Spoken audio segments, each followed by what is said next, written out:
এত দূর এসেও হয়তো মায়ের দেখা পেলাম না। প্রচণ্ড পরিমাণে বৃষ্টি এবং ঝড়ের মুখোমুখি হলাম।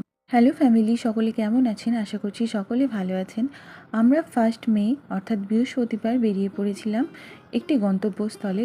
গন্তব্যস্থল কোনটি অবশ্যই আপনারা জানতে পারবেন, ভিডিওটি পুরোপুরি দেখবেন। দেখুন, আমরা একটি সরু রাস্তার মধ্যে দিয়ে যাচ্ছি। এই রাস্তাটি আমি জানতাম না। আমার হাজব্যান্ড আমাকে বলল যে এই রাস্তা দিয়ে গেলে খুব তাড়াতাড়ি নাকি পৌঁছে যেতে পারে। এটি হচ্ছে পেরোর ব্রিজ। দেখুন, ওইদিকে একটি ভাঙা ব্রিজ রয়েছে, যেটি কিছু বছর আগে বন্যার কারণে ভেঙে পড়েছিল। অনেকদিন পরেই আমার এই রাস্তায় আসা। পেরোতে এখন মানুষজনের লোকালিটি বেশ ভালোই উন্নত হয়েছে। তারপর আমরা জয়নগর থেকে পালিয়ারা রাস্তাটা নিয়ে নিই, যেটি ওই নদীর ধার দিয়ে একদম সোজা চলে গেছে বকপোতা ব্রিজের কাছে।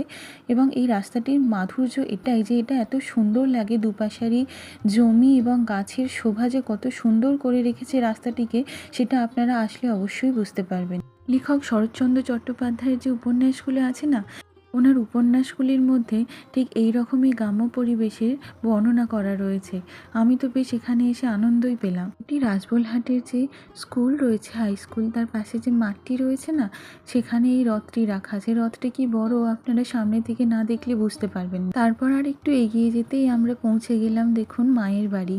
আপনারা যারা জানেন হুগলিতে বসবাস করেন, হাওড়ায় বসবাস করেন, আপনারা সকলেই এই মাকে অবশ্যই চিনবেন। আমরা চলে এসেছিলাম রাজবল্লভী মায়ের কাছে, কিন্তু রাজবল্লভী মায়ের কাছে আসার পরেই আমাদেরকে অনেকটা ওয়েট করতে হয়, কারণ এতটা পরিমাণে ঝড় এবং বৃষ্টি শুরু হয় যে আমরা নেমে মায়ের কাছে পুজো দিতে পারিনি তৎক্ষণাৎই।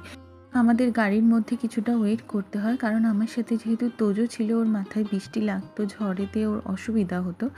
এই যে ও ঘুমাচ্ছিল, ঘুম থেকে হঠাৎ করে উঠে পড়েছে, উঠে পড়ে ভাবছে আমি কোথায় চলে এলাম। ওই জন্য ওর বাবাও দেখে হাসছে। কিছুক্ষণ পরে ওর বাবা বলল আমি নামি, গিয়ে প্রসাদটা অন্তত মায়ের কিনি, তারপর তোমরা আস্তে আস্তে বেরিয়ে এসো ঝড় থামলে। কিন্তু ঝড় থামার তো আর কোনো চান্স ছিল না। তারপর প্রচণ্ড পরিমাণে বৃষ্টি শুরু হয় এবং ওই বৃষ্টির মধ্যে আমরা গাড়িতেই বসেছিলাম।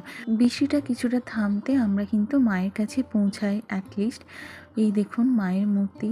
এ যেন এমন মূর্তি বারবার দেখলেও মনের স্বাদ মেটায় না। আমার তো খুব ইচ্ছা করে মায়ের কাছে সব সময় আসতে, কিন্তু অনেকটা বাড়ি থেকে দূর যেহেতু আসতে পারি না। আর তোজো এখানে পুজো দিয়ে ওর ঝুড়ি টুড়ি সব রেডি করে নিয়েছে বাড়ি ফেরার জন্য। দেখুন, আপনাদেরকে আমি দেখাচ্ছি মায়ের মন্দিরটা কত সুন্দর। অক্ষয় তৃতীয়ার দিন তো মায়ের প্রাণ প্রতিষ্ঠা দিবস থাকে, সেই জন্য এখানে কাল বলি হয়েছে এবং নাট মন্দির, সমস্ত মন্দিরকেই সুন্দরভাবে সাজানো হয়েছে লাইট করে। অনেক কথাই বলা হলো না, তারপর আমরা বেরিয়ে এলাম। এই ছোট ভিডিওর মধ্যে না সমস্ত কিছু বলতে পারি না। অবশ্যই জানাবেন আপনাদের কেমন লাগলো এবং আমাকে কোথা থেকে দেখছেন।